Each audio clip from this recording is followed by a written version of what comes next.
Hello guys, welcome back to Dark Angels Intuitions. Welcome back to my channel. Welcome back sa mga palaging nag-aabang ng mga readings ko, nagla-like, nag-share, nagko-comment. Thank you so much. And welcome sa mga new subscriber. Thank you for subscribing my channel. And welcome sa mga hindi pa nakapag-subscribe and watching this video right now. If you like what I'm doing here, please don't forget to subscribe and tap that notification bell and get notified. So, let's start. This is another love reading. Pasensya na kung magdidisorbo yung ubo ko kasi ngayon lang ako gumaling. Nagkasakit ako yesterday. Nagpapagaling pa ako. Anyway, another love reading. Sinong maka-resonate nito? Kaninong story to? Let's see. Meron tayong spread dito. Ultimate Tarot Love Spread. So, let's start.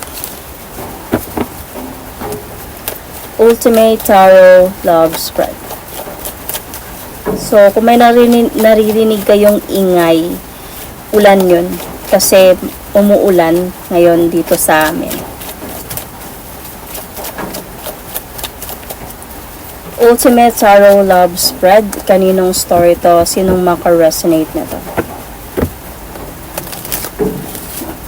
Para to sa mga couple, okay? Yung may couple. Dahil itong reading na to is a couple reading. May advice ako for you, may advice ako for your partner.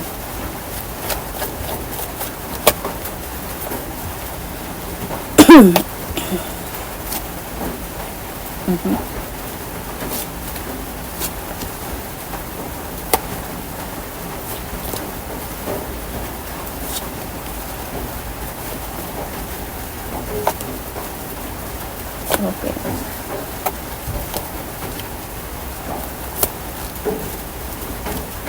So, in the past, may love talaga dito in the past. Yung person mo, mahal ka ng person na to talaga. Noon pa, in the past pa lang. He offers you love, and I think that this person is also like, gusto niya talaga na pwede magkatuluyan kayo. Parang feeling ko dito, seryoso siya sa pagmamahal niya sa'yo. And this person also, kung LDR kayo nito, before, willing siya to see you in person. Kung LDR kayo until now, pwedeng noon pa gusto niya na ma-meet ka, makita ka. And if LDR kayo before at nagkita din kayo, so noon pa, gusto niya nang makilala ka, gusto niya nang makita ka in person. Happy din siya sa'yo, and persigido din siya sa relationship ninyo. At this present situation, I think it's still the same.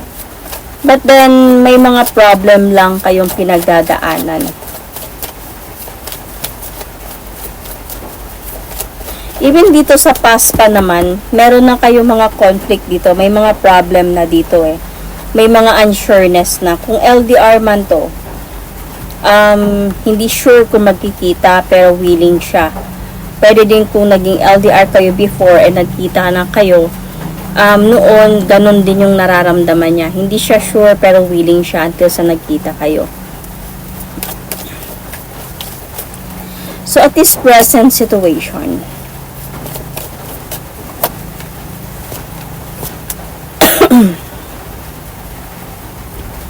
I can see here na balanse naman yung connection ninyo, situation ninyo. Focus naman yung person mo still sa commitment na meron kayo. And I think nag-aaway lang talaga kayo ngayon.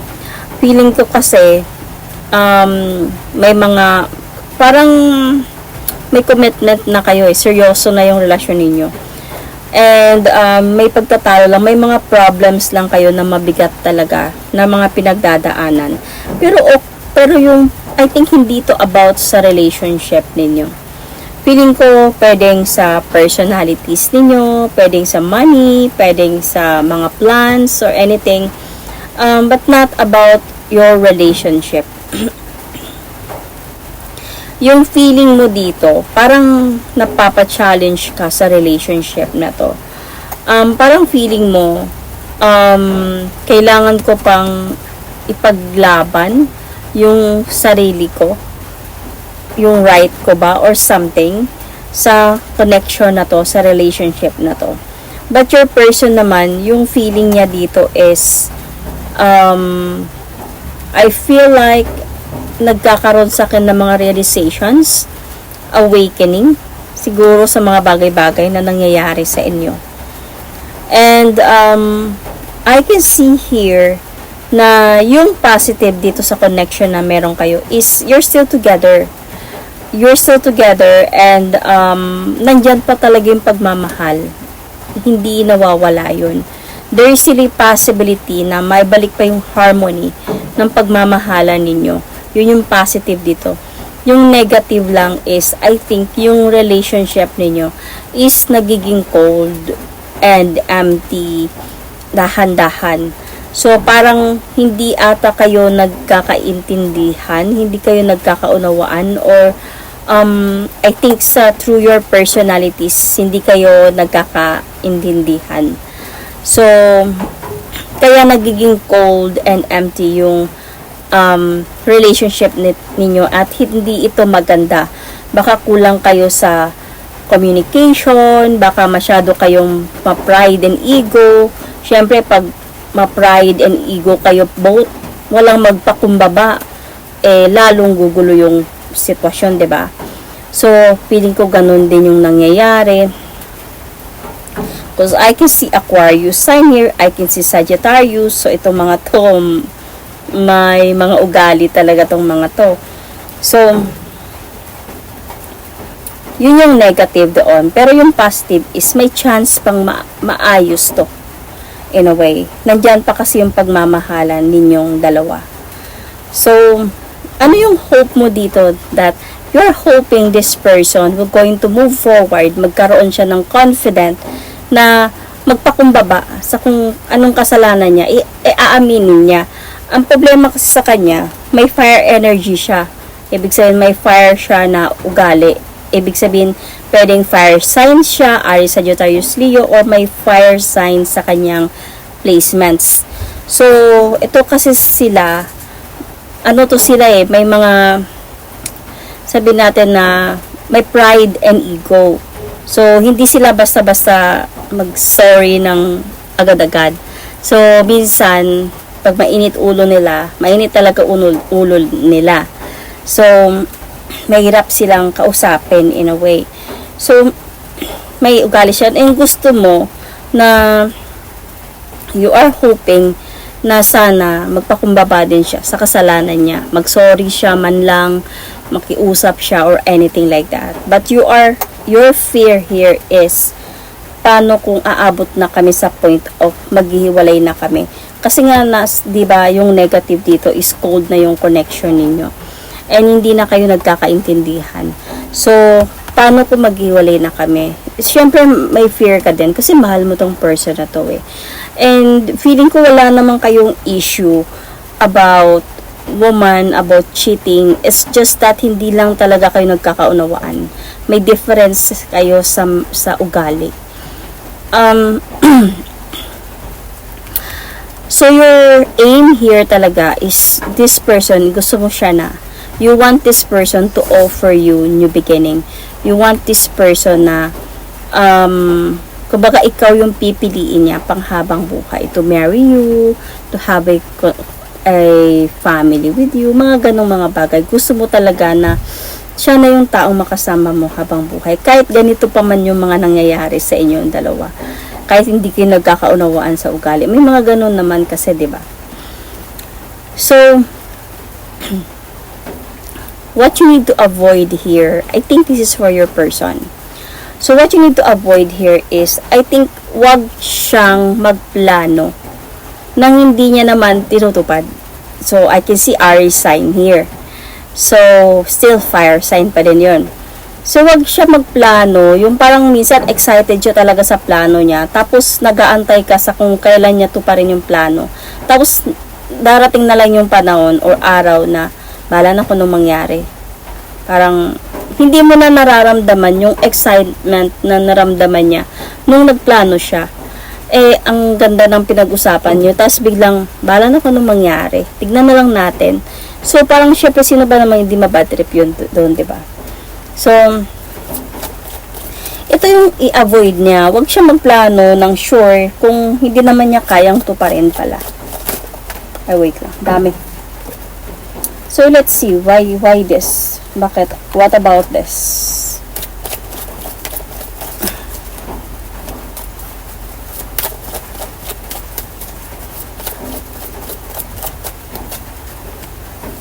Dito kayo nagtatalo talaga.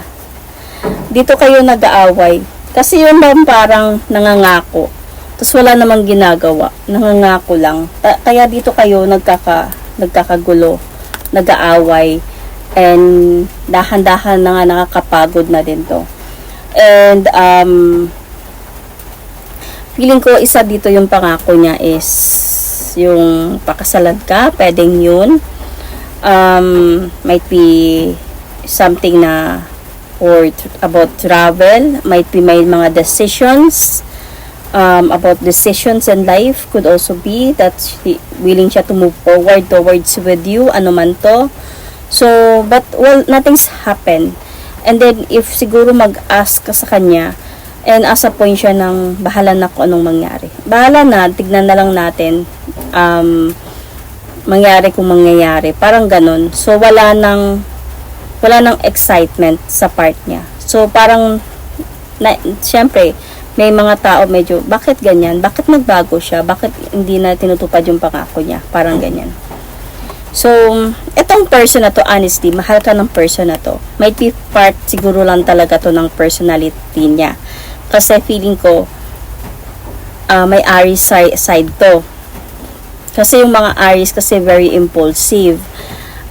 Means ganun talaga sila, na-excite sila sa mga plano, parang ganun, parang sa umpisa sobrang okay sila magplan, sobrang na-excite sila. Actually, yun talaga yung nararamdaman nila.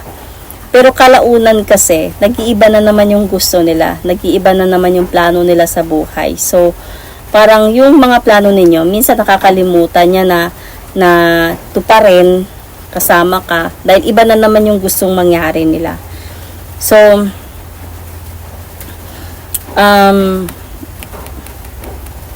with this environmental factor, your person do love you. Mahal ka talaga ng person na to.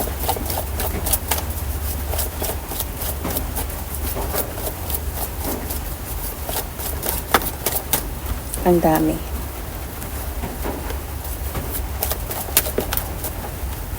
He is trying his best, or she, gaining his or her strength. Na kung kahit na nagkakaroon kayo ng mga problem, para bang naglalakas loob pa din siya na i-fix yung problem na yun. Kasi honestly, your person also wanted to marry you din talaga as same as you want also. So, pero hindi ko sasabihin na perfect itong relationship ninyo. Ito lang yung problema ninyo. Feeling ko, nagkaroon din kayo ng issue talaga about cheating. Or baka, ito yung mga selos mo. Ito nung time na medyo nasa point siya ng feeling mo hindi niya na tinutupad yung pangako niya. Naiisip mo din na baka niloloko ako nito, bakit nagbago to. So, may mga issue kayo about jealousy. So, cheating could also be. Pero, hindi yun talaga yung main talaga issue ng connection ninyo. Okay? Kasi, nakikita ko naman sa person mo, mahal ka naman niya eh. And para sa kanya, willing din siya mag-move forward towards with you. Siguro nagka-issue kayo about this cheating, pero parang feeling ko, hindi yun naging seryoso sa part ng person mo. Parang ano lang, parang siguro natukso-tukso lang, ganyan, nagselosan ninyo, naging part ng ganyan. Pero hindi talaga yun yung main issue dito. So, other person involved here. Kasi kung nagkaroon to ng cheating, wala na sila nito. Wala na. Kasi willing talaga siya. Willing talaga siya to move forward towards with you. Willing talaga siya na ikaw yung gusto niya makasama. And parang feeling ko nga, tinago niya lang nga siguro to sa'yo eh. Kasi ayaw niyang malaman mo. Parang ayaw niya na magalit ka sa kanya. Ayaw niya mag-isip ka na niloloko kanya.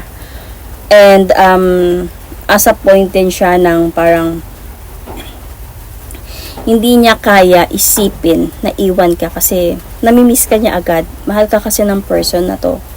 So, namimiss ka niya agad. Kaya parang andun siya sa point na nagkaroon talaga siya. Nagtatukso siya, nag-cheat siya, pero wala na to sila.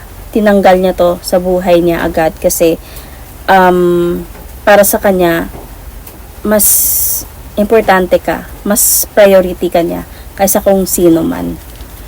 So, what action that you need to take here? I think this is for the both of you to have some transformation, to be matured enough to handle a relationship. So,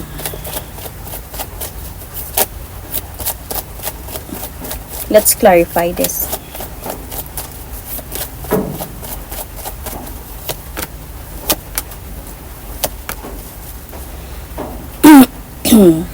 Para hindi na kayo aabot sa punto na pagsisihan nyo pa isang araw yung magandang pagsasama na punta lang sa wala.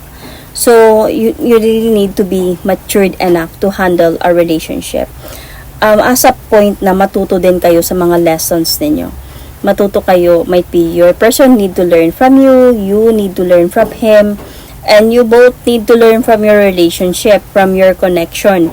So, para at the end, kayo pa din, 'di ba? Nakita ko naman may possibility naman kasi talaga yung marriage dito sa inyo. And nakadepende talaga to sa effort ng person mo. Kasi feeling ko, even kung maghiwalay man kayong dalawa o hindi kayo okay, nami-miss nyo agad yung isa't isa, hindi kayo naka-move on from each other. Kaya nagkakabalikan lang din talaga kayo. Kaya parang feeling ko itong reading na to is for someone na who have already found the right person. Syempre, even if you are with the right person, hindi naman ibig sabihin wala kayong problemang pagdadaanan, walang cheating na mangyayari, walang jealousy na mangyayari. Relationship with the right person is just a normal relationship as well. Dadaan pa rin talaga kayo sa mga mabibigat na pagsubok ng relasyon. So, but then, nakikita ko kasi dito, with the right person kasi, merong learning lessons talaga. So, madali kayong matuto sa lessons and you will never come back to that mistakes again. Unless, as not same sa non-right person or wrong person na tawag nila, or not meant to be na relationship is, mapapansin ninyo kung hindi yung para sa inyo, yung person na yun, if yung problem ninyo is paulit-ulit nang walang learning lessons. Kumbaga, paulit-ulit mo lang siyang pinatawad, paulit-ulit ka din niyang niloloko, paulit-ulit na lang kayong nag-away with the same reason and walang pagbabago. So, kailangan mag-isip na kayo na this relationship, hindi lang to sabihin na may kailangan lang matutunan at maayos din kasi paulit-ulit na So, meaning, meron ng sign si universe na you need to walk away from this relationship na kasi paulit-ulit na kita binibigyan dyan ng lecture pero hindi ka natututo. So, kailangan mo, yun yung kailangan mong matutunan to walk away from that na para to the next journey na ng relasyon mo. May iba naman kasi, di ba, yung sobrang emotional, sobrang magmahal, napapatawad, and inuulit pa din. Kasi yung right person, right relationship, nagkakamali din talaga. No perfect relationship. Pero pag once nagkamali at pinatawad, hindi na inuulit. Parang ganun siya. Learning lessons na. Same, I think, same dito. Sa mga nangyayari dito. So, so what you need to know, I mean, yung hindi mo alam na pwedeng mangyari sa relationship ninyo. Let's see.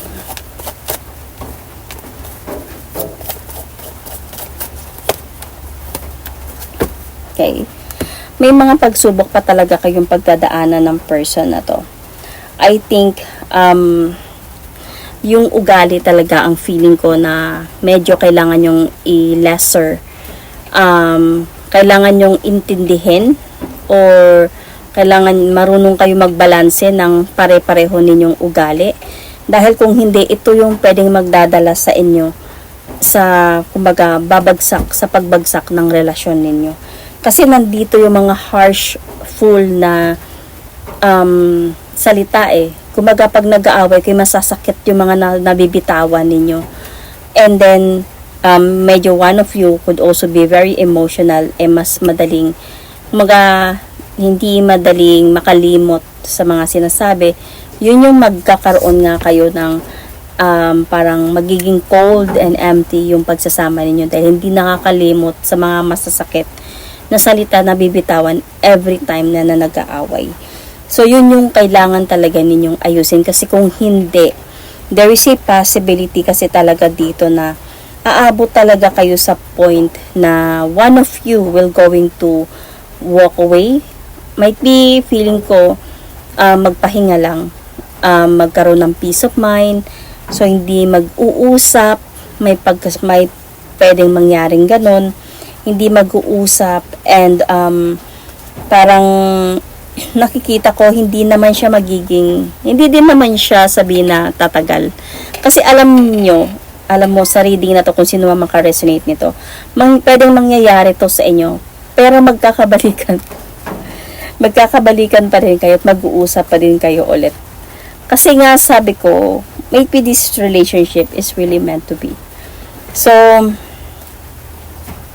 pero siyempre para hindi na mangyari yon, 'di ba? Kailangan talaga na intindihin ninyo yung ugali. Kung naka-resonate man kayo dito, and sa tingin niyo ay uugali niya, yun nga talaga ugali niya.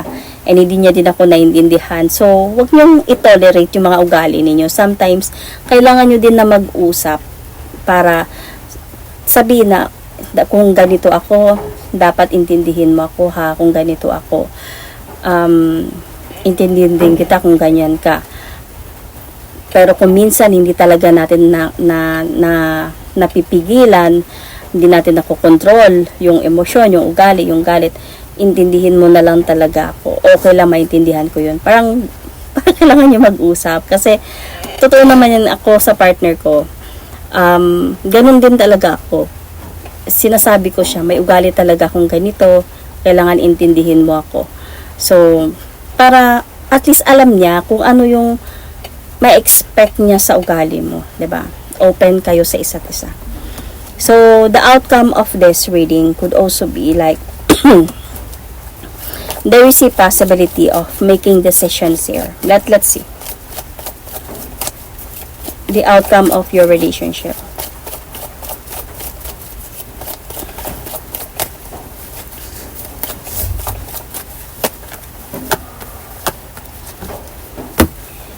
Okay.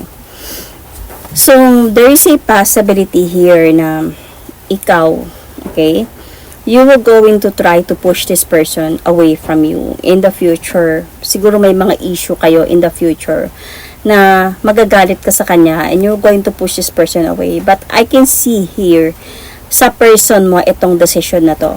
Kumbaga, mapag-isipan niya to kung papayag na ba siya o hindi pa. Kasi nakikita ko yung magiging desisyon niya dito is ipaglalaban ka pa din niya. Kumbaga, parang magta-try pa din siya talaga na mag-offer sa'yo ng love.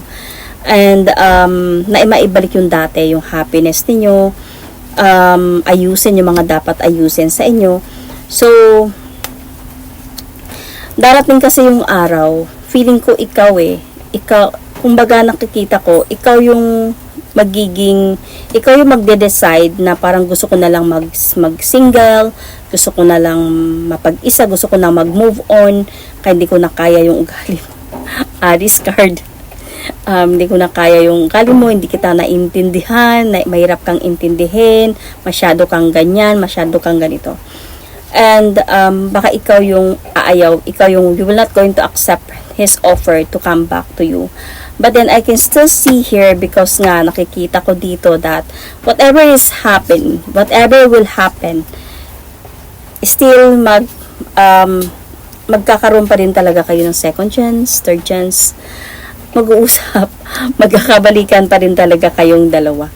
So, itong reading talaga na to is puno ng pagsubok. Pwedeng twin flame connection, pwedeng soulmate, twin flame connection, twin soul. Pwedeng, it's just really for the right relationship. So, you might be dealing with, as I said, fire signs. Nandito ang mga fire signs, okay? Aries, Sagittarius, Leo. I can still see Pisces, I can see Capricorn, I can see Taurus, I can see Libra, I can see Leo. You or your person, okay? I can see Pisces, Sagittarius, yun yung mostly na nakikita ko dito eh. Aquarius, as I said earlier. So, Sun, Moon, Rising, Venus. I can see Virgo as well. So, yun. That is my reading for you. Thank you and God bless.